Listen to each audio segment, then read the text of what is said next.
This is the last lecture of the year for European history. It is the 9th of June, 2022. We begin with one subtle thing about the counterculture that not many people focus on. People focus on the hippies, and they focus on the wokeness, and they focus on the postmodern redefinition of reality. So, what is a man? What is a woman? What is human life? When does life begin? What is the role of religion? And all the other funky-dunky modern things that are at variance with the traditional West. But what most people don't talk about is the corruption of Western institutions, their change out of all recognition. And I'll give you one example of this before I go into the final lesson, which is the unification of Europe. The Roman Catholic Church is something that we've spent a lot of time on over the last 2 years. And for the most part, the church has been an institution with all of its fallibilities and flaws that has had a pretty consistent Christian message. It has limited the power of states to steal the dignity from the human beings that they rule. It has opposed kings when they've tried to become tyrants. It has tried to limit the power of kings. And even in the face of the Protestant Reformation, there was a Catholic Reformation that included the Jesuit order, the Council of Trent, the application of the philosophies of St. Thomas Aquinas, and works like welcome, strap it on my desk, of Blaise Pascal, trying to reconcile faith and science. After World War I, Pope Pius X dedicated a massive amount of the church's standing wealth to alleviate the suffering of starving Europeans. This is one of the reasons why he was canonized a saint and why there is a church in Coeur d'Alene that is dedicated to the example of Saint Pius X. In World War II, Pope Pius XII was actively involved in a conspiracy to assassinate Adolf Hitler. And while the Roman Catholic Church did not engage in meaningless symbolism, the Roman Catholic Church saved many, many Jews. But the Roman Catholic Church was also a remarkably anti-communist organization, because communism is godless, and that sort of is at variance with the Catholic message. But with the death of Pope Pius XII in the late 1950s, a new group took over the Catholic Church with a council on Vatican Hill, the Second Vatican Council, or Vatican II. Vatican II was made an imitation of the First Vatican Council, which was in response to the Pope losing his land, except for the Vatican City, where the Pope was acknowledged to have special, unique, infallible teaching authority. You may remember that from the unification of Italy. Vatican II is going to redefine many fundamental things about Roman Catholicism. Under Pope John the 23rd, a very different kind of pope. The church is changed from into the people of God. Not the hierarchy, but the people of God. That is the expression that's used again and again. And a notion that the church must stand not against communism, but against communism and its excesses and capitalism and its excesses equally, placing the Roman Catholic Church squarely in the camp of social democracy, which is the Western European welfare state that we'll talk a bit about.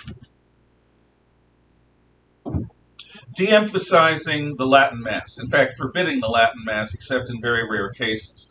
And the Latin Rite Roman Catholic Mass had been forbidden from the early 1960s all the way through the late 1980s, when Pope John Paul made it more possible. Pope Benedict made it even more possible. Pope Francis apparently has recently tried to reverse this. We'll see what happens. The Roman Catholic Church starts getting involved much more with revolution in Central and South America against non-communist regimes. A Roman Catholic priest of this new post-Vatican II church was one of the co-founders of the American National Man-Boy Love Association, which advocated the open acceptance of pederasty, which is child molestation. Roman Catholic priests were at the head of several revolutionary groups within Latin America in the 1980s. And the philosophy of liberation theology, which is a fusion of Marxism and the traditional philosophies of Roman Catholicism, emphasizing left-leaning things, has become more and more an accepted part of the church, and the current Pope Francis is an avowed liberation theologian.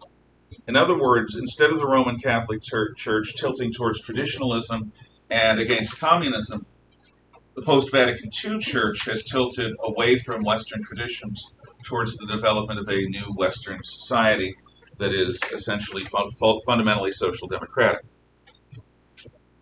There have been effects of this. I can't imagine any variant of any Christian denomination permitting a public member of their clergy to co-found a society dedicated to child molestation, to normalizing child molestation.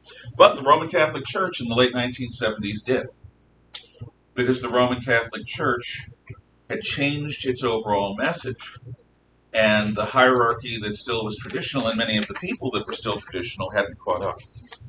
So there was great confusion. There are many people who think that the Catholic Church is very conservative. It doesn't allow female priests. It doesn't allow the marriage of priests. And it is firmly against abortion. I don't agree with the Roman Catholic Church on its stance on the death penalty, which is they're against it. But I see it as consistent. Today's post-Vatican II Roman Catholic Church stands against the taking of human life, period. And that includes the execution of capital criminals as well as abortion. The effects in the West are a decline in church membership, a decline in vocations. Many churches in the United States have priests that were made priests from the Third World. The traditional church is not what it was. Now, I use the word corruption of institutions. That's probably a revelation of my own personal feelings. And since I'm not a Roman Catholic, I'm speaking as a former Catholic. Many of the institutions in the West, such as the Catholic Church, such as many of the Protestant denominations, such as many of the biggest banks and corporations in the world, are not right-wing traditionalist at all.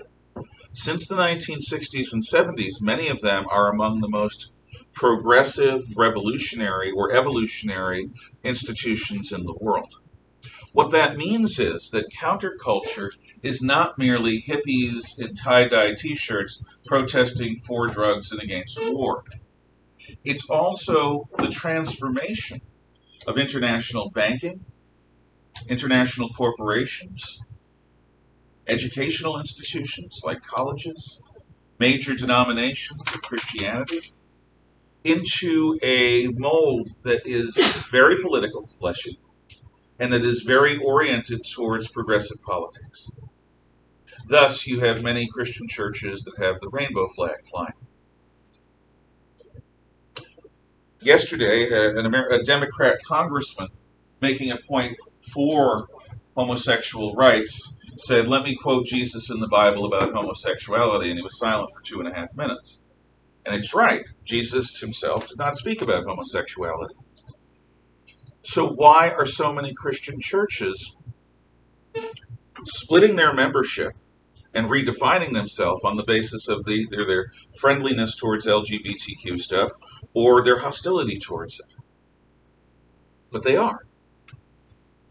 And what ministers have said in my presence is, if you don't like it here, maybe you should find another place to worship, which is a hell of an attitude for a minister to have over an issue that is not central to the Christian message, maybe, if that Democrat congressman was right.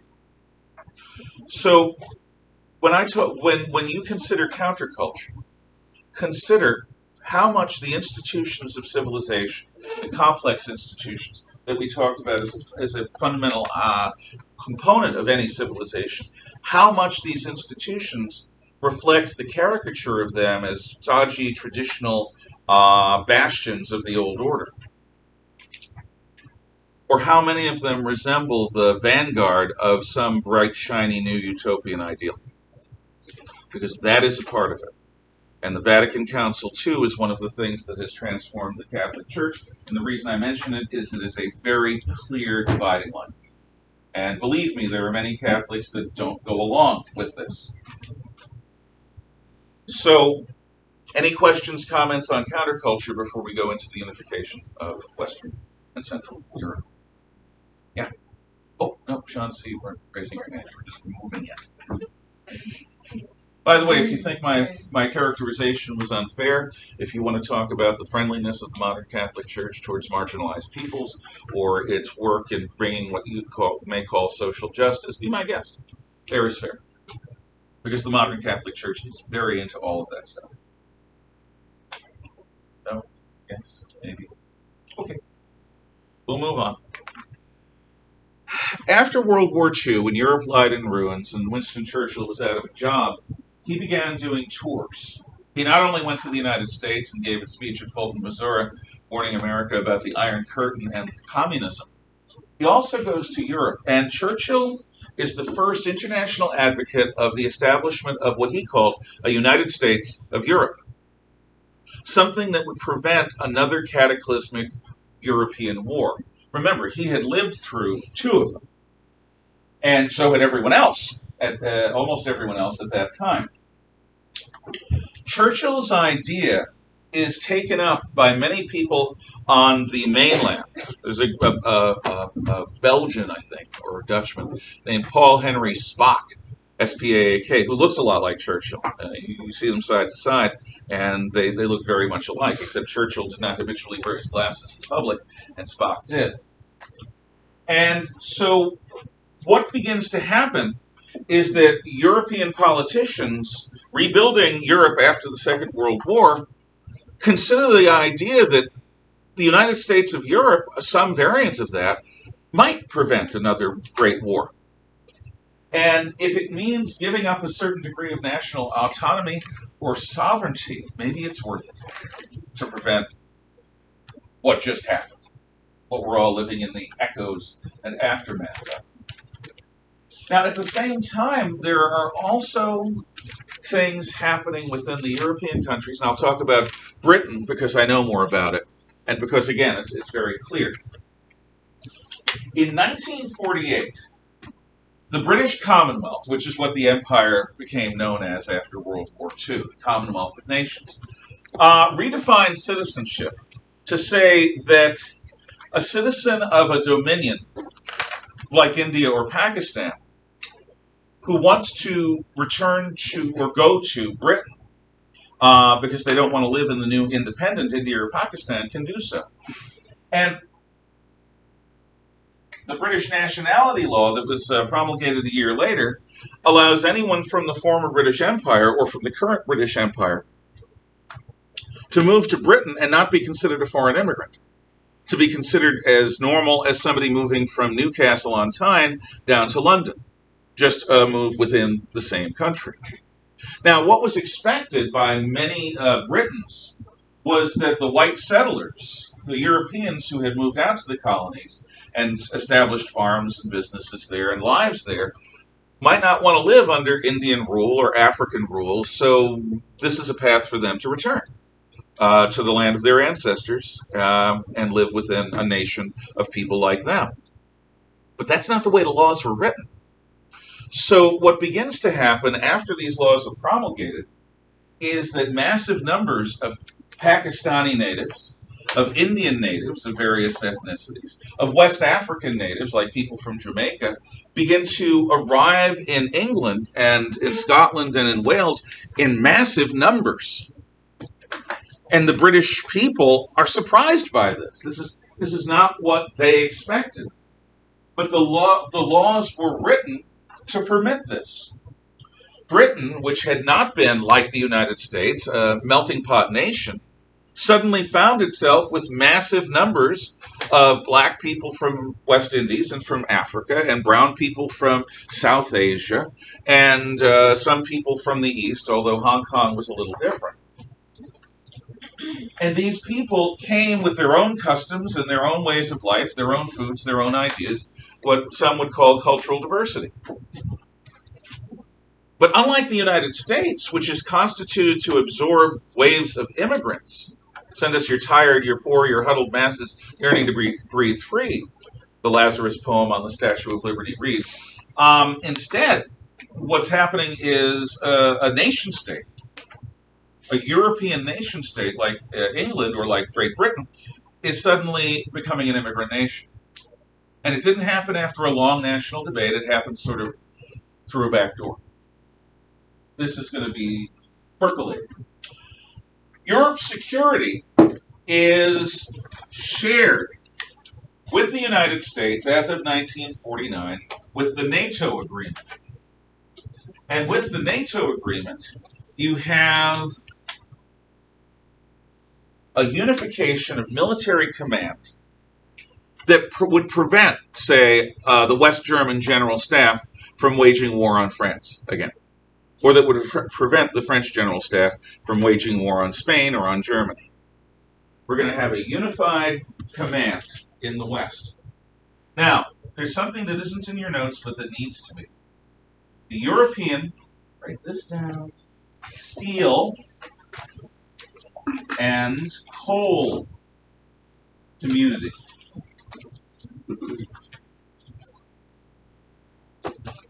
Or ESCC.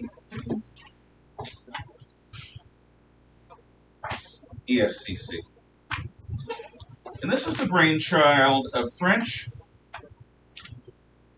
Foreign Minister, you're going to love this French name, Schuman. Schuman. Schumann. It's one of these incongruous names. Schumann sounds German to me. Then again, Alfred Rosenberg was one of the leading theorists of Nazism, and Rosenberg sounds like a typically Jewish name. So, people are people.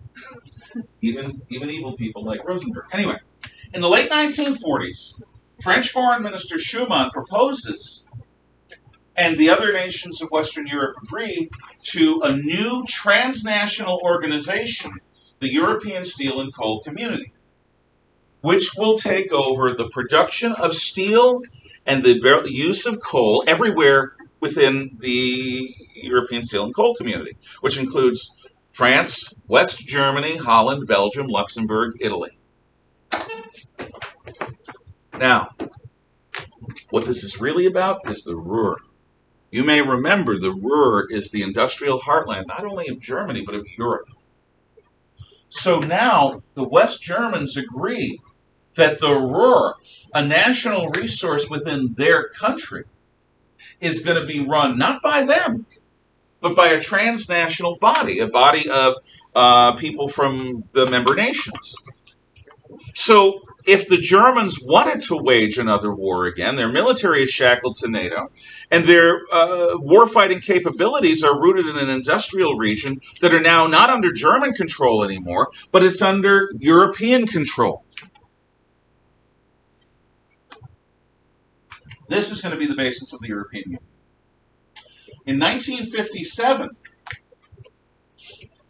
a gathering happens in Rome that will promulgate the Treaty of Rome, which is the establishment of a much broader community than the coal and steel community. Based on it, the European Economic Community, or EEC, otherwise known as the European Common Market, will be set up to establish common economic standards, weights, measures, regulations,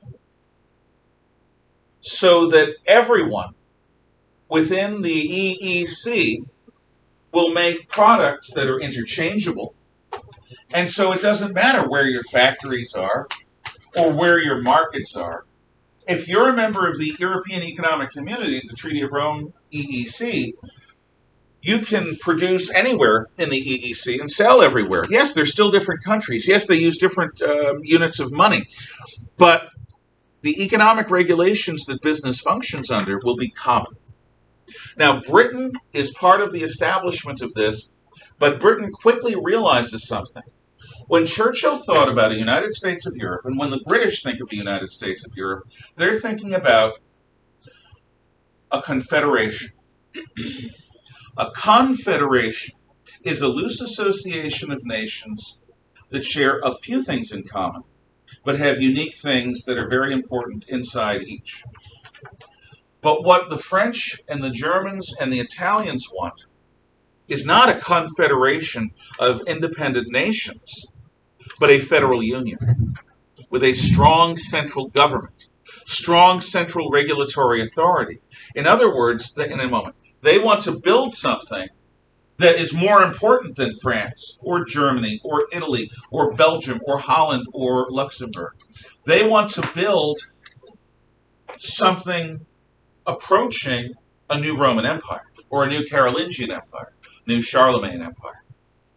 So the EEC is established in 57, and Britain says, we don't want any part of this because we still have special relationships with our Commonwealth of Nations, and we still believe, to an extent, in national sovereignty and free trade.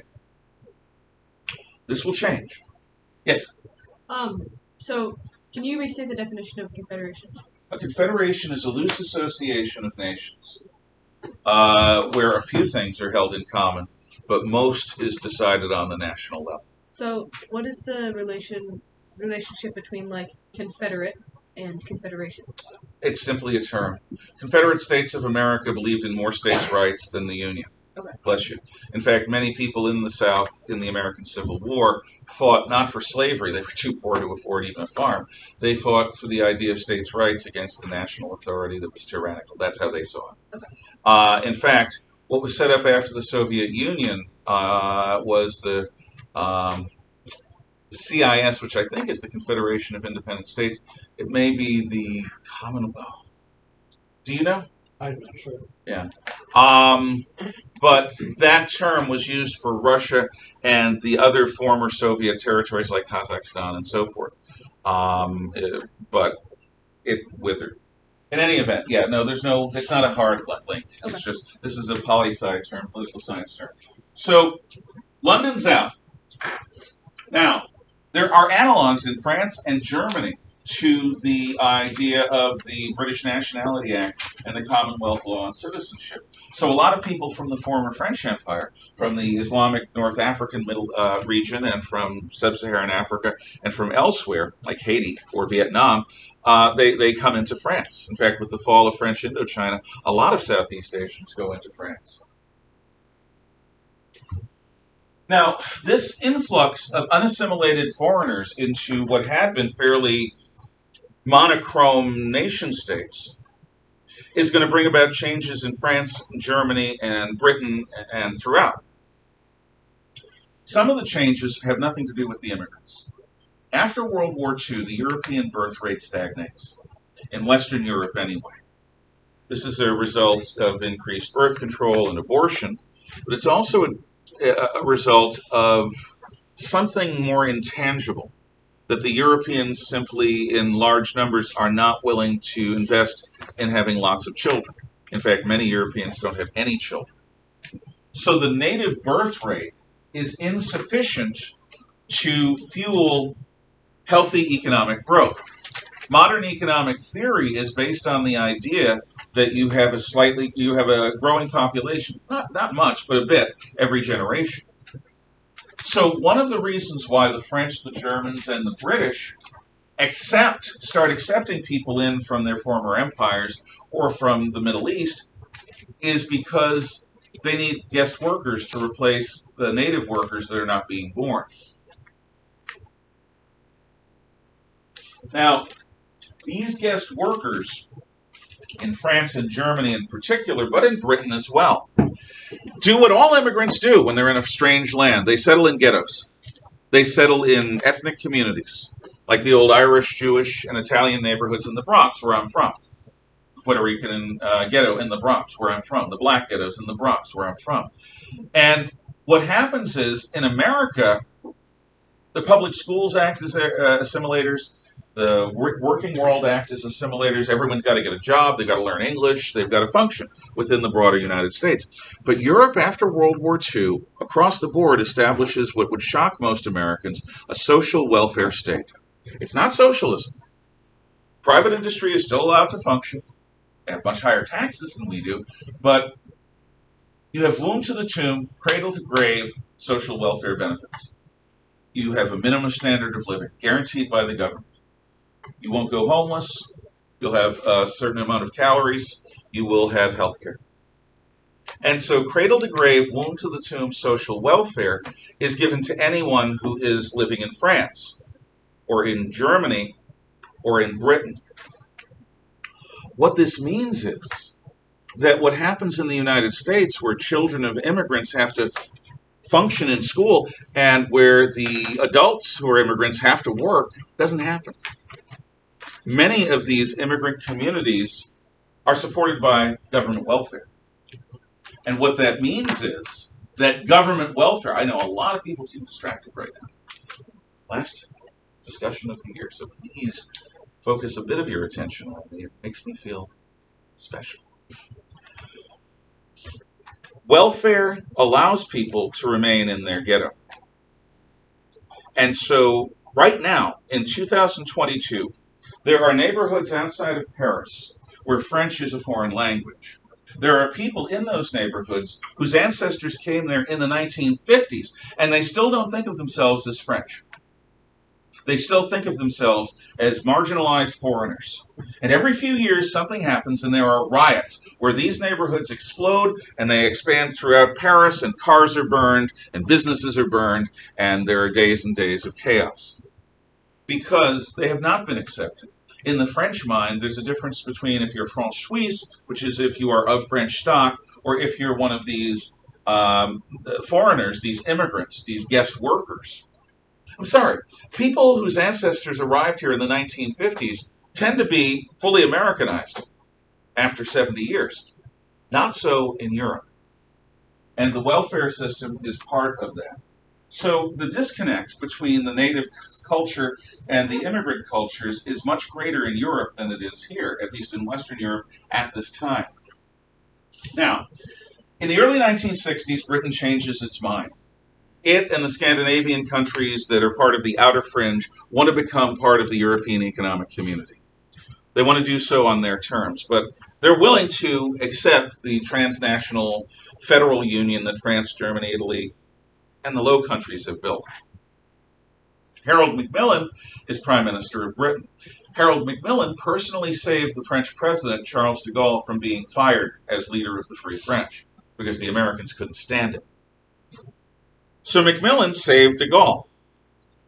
Macmillan invites de Gaulle to Britain, pleading the case. Can Britain enter the European Economic Community? De Gaulle invites him to France. Macmillan is in tears, begging de Gaulle. De Gaulle says, I'll tell you. I'll tell the world on television. So Macmillan goes back to England, and de Gaulle's answer is given by an address from the presidential palace in Paris. De Gaulle has two little microphones in front of him, and he starts going into a discussion, an extensive discussion about how continental people are different from the Anglo-Saxons. The Anglo-Saxons are maritime. The continental people are land-oriented. The Anglo-Saxons are oriented towards profit. The continental people are oriented towards a social society, social unity. And finally, he says, should we allow the Anglo-Saxons in the form of Britain into our European economic community? No! And if you look at the video, his no is so filled with Gallic resentment at the Anglo-Saxons, at the English. And what this comes from was from 1940 until 1945, de Gaulle was completely dependent upon the British. The British supported the Free French. They supported the guerrilla organizations that fought the Nazis. Without the British, de Gaulle would have been nothing. And there is this tendency among people, it's a nasty side of us, to bite the hand that feeds us. So de Gaulle sticks it to the British, and for 10 years, until de Gaulle is dead, the British are denied entry into the European Economic Community. Now we flash back to the cultural side. A conservative politician, eccentric, named Enoch Powell, is a representative from the Western English industrial town of Wolverhampton. Powell is not normal. He's not particularly pro-American, but he's very traditionally pro-British, pro-English. And he makes a speech which shakes Britain. Whom gods would destroy, they first would make mad. They first make mad. And we must be mad. We must be heaping our own destruction upon us. And then he talks about the number of immigrants arriving in England every year, and how these immigrants are changing the character of English cities and towns, and how native English don't feel comfortable in their own neighborhoods anymore because they're not their own neighborhoods anymore. He quotes the Sibyl, and I see the Tiber as red with blood. The press describes this as the rivers of blood speech, and it's considered by the left-wing press to be an absolutely racist rant. Anti-immigrant, anti-black, anti-brown. That's a caricature. Powell is talking about the genuine shock and trauma that English people have because in 15 years they've gone from recognizably traditionally English homes and neighborhoods, towns and communities into communities that look like New York City with global people, people from all over. People who speak a babble of tongues, people who have different standards of hygiene, people who have different ideas about what is normal. Crime is going up. The sense of community is going down. And Powell's River of Blood speech is an expression of the shock and trauma and the concern of a lot of people towards this unrestricted immigration. He might have still been a racist. By modern standards, he certainly was. In 1972, Britain's allowed to enter the EEC. We come to the next great step in the agreement in 1985.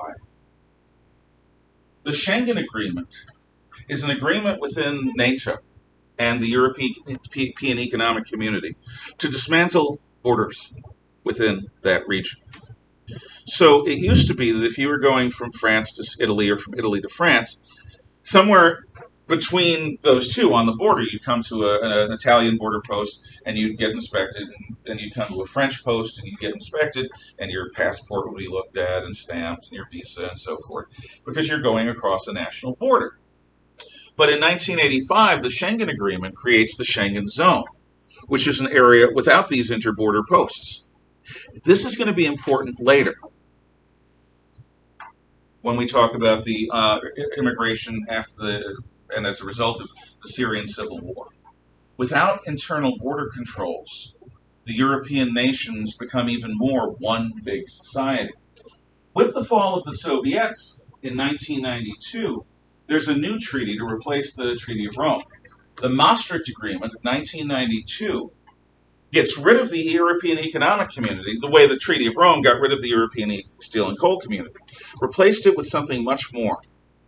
The European Union, or the EU, which has a flag, sort of a royal blue flag with a bunch of gold stars in a circle, and there's a new unit of currency, the euro. It was going to be called the ECU, for economic unit, but then somebody realized that the Frenchman who proposed it was proposing a word, ECU, that had meaning in French that didn't have where else. So they changed ECU to euro. And so if you are in the European Union, for the most part, you use euros. The British were able to opt out of the Eurozone, and they kept their pound sterling. But for the most part, you go to France, you're not using francs anymore. You go to Germany, you're not using marks anymore. You go to Italy, you're not using lira anymore. You go to Spain, you're not using pesetas anymore. You're all using euros. Unified currency, unified economic relationships, stronger political relationships. There's a European Union Parliament. There's a European Union President. There's a European Union flag. The nations of Europe are fading. The unity of Europe, this new Roman Empire, this new Carolingian Empire, is growing in importance. Again, makes the English nervous. Because the European Union does two things after its foundation. In the 90s and 2000s, it expands eastward into the former satellite states of the Soviet Union. With the fall of the Soviet Union, places like the Czech Republic, Slovakia, Poland, Hungary, Romania, the Baltic states, Lithuania, Latvia, Estonia, all become interested in becoming part of NATO and the European Union. And over a period of decades, this happens. For now, most of the European Union, or most of Europe, west of Russia and Ukraine, is both part of NATO and part of the European Union. The former Yugoslavia is an exception. In the 1990s, the former Yugoslavia descends into truly nasty ethnic chaos, where genocide is practiced. It's called ethnic cleansing. How's that for a euphemism? Ethnic cleansing. Yugoslavia is a disaster zone throughout the 90s, and it's still rebuilding. It still hasn't really recovered. So the European Union has expanded in size. The NATO organization has expanded in size eastward towards Russia. Why would Russia not be willing to or to be a part of NATO? Because Russia is a continental-sized nation that has its own traditions. Russia has always had one foot inside of Europe and one foot outside of Europe. And Russia, especially Russian nationalists like Putin, tend to view the expansion of NATO and the European Union eastward as a threat.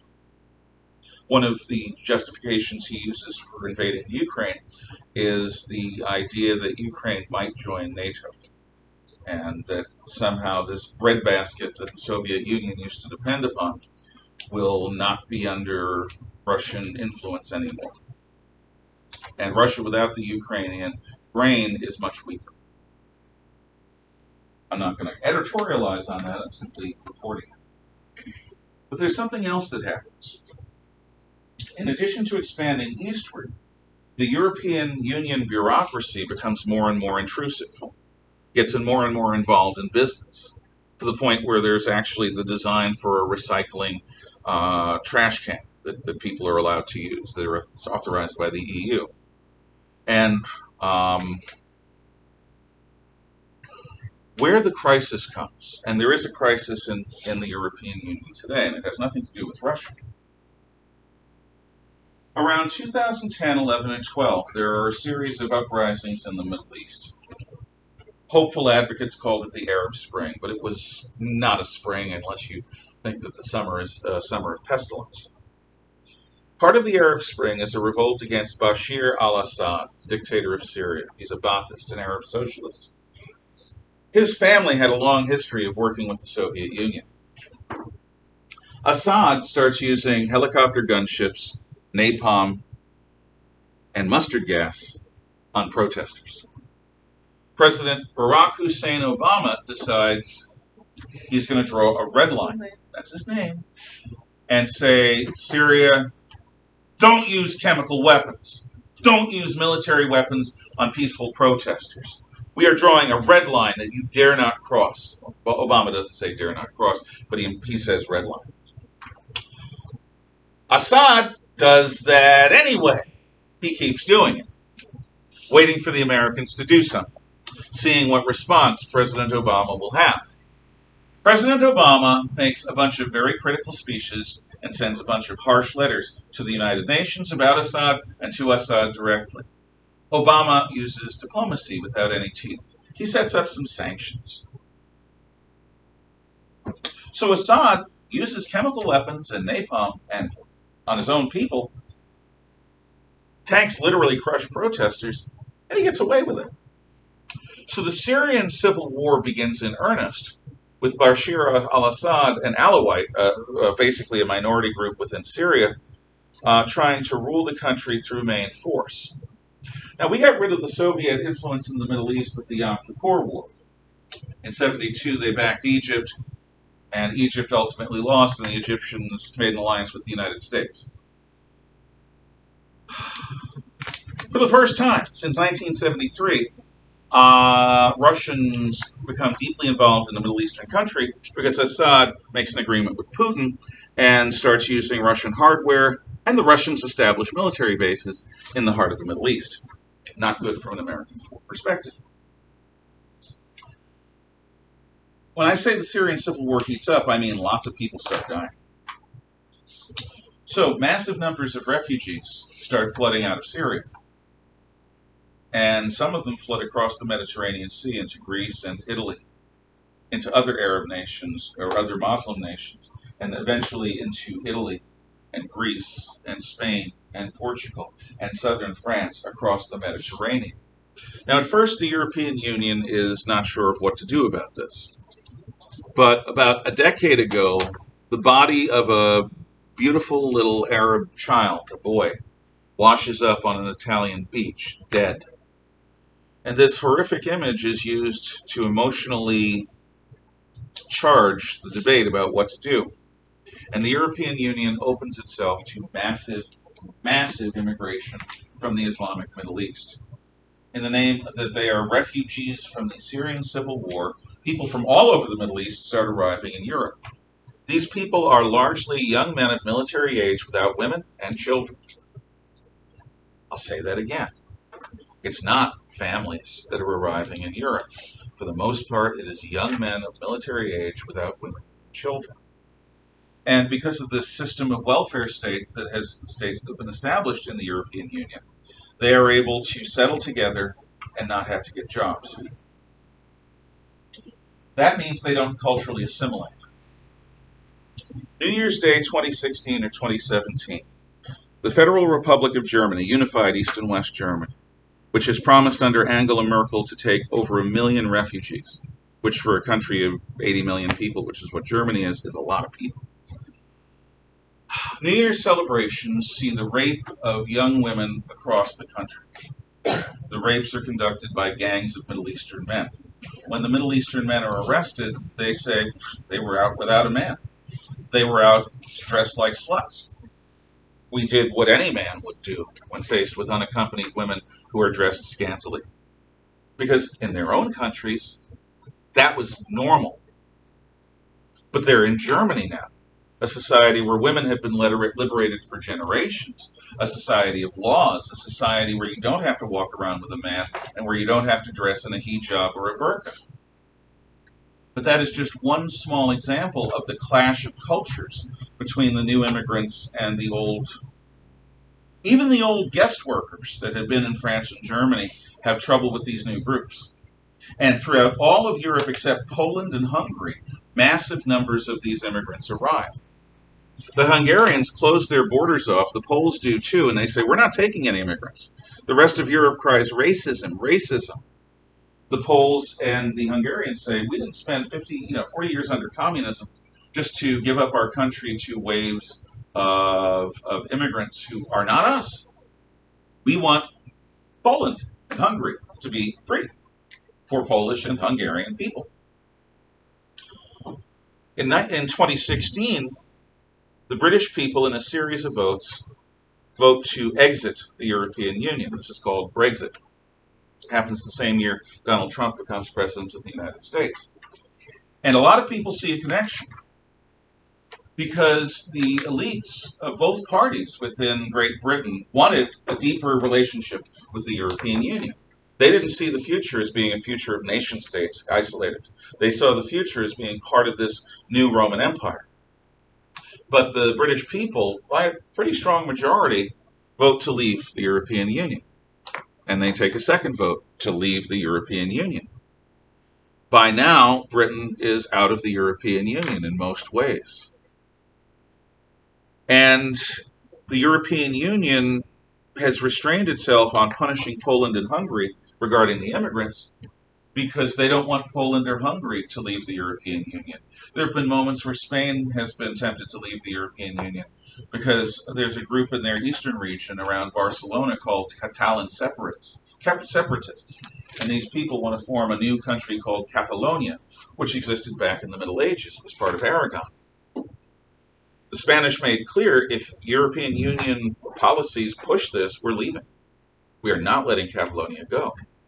There were times when the Italians were also threatening to leave.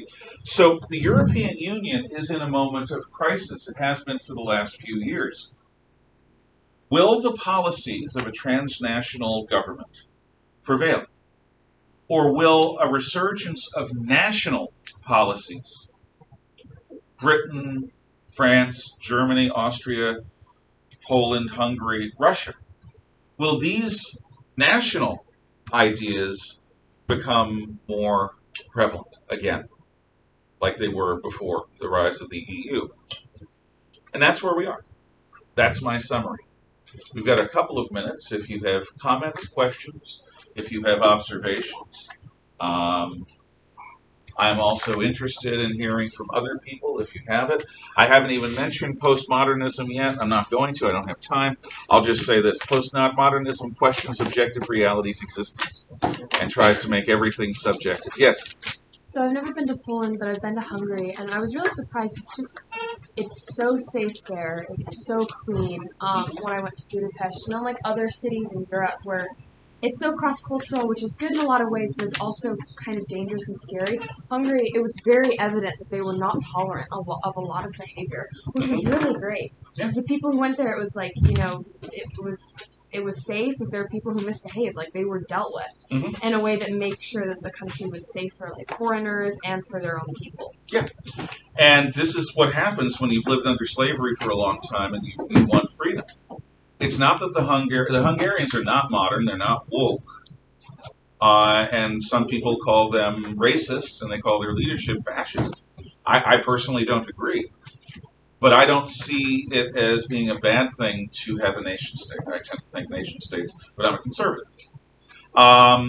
When you blend cultures, inevitably, and I saw this in my old neighborhood in the Bronx, there are good things. You get better food, you get more interesting music, you get to talk to people who have different worldviews. But the problem is that the standards of decency and the standards of hygiene and the standards of conduct that, we don't attack one another in the streets, that tends to be eliminated or at least affected negatively because you have people from other parts of the world where it's simply normal to throw things on the street and just walk away or to smack people around if they don't do what you like or to live in a manner that is, in Western eyes, unhygienic. All of these things become much more real. And in schools, they become a huge deal. In the United States and in Europe, we have the return of diseases we haven't seen since the 19th century, in some cases, in the developed world, or the early 20th century, because we have so many people coming in from places that are not as developed. This is highly controversial. And it's important for you not to just take my word for it, but to think about it. I'll see you next week. It's been a privilege. I'll talk to you next week about all that stuff, and we'll have the exam. Thank you. Bye-bye.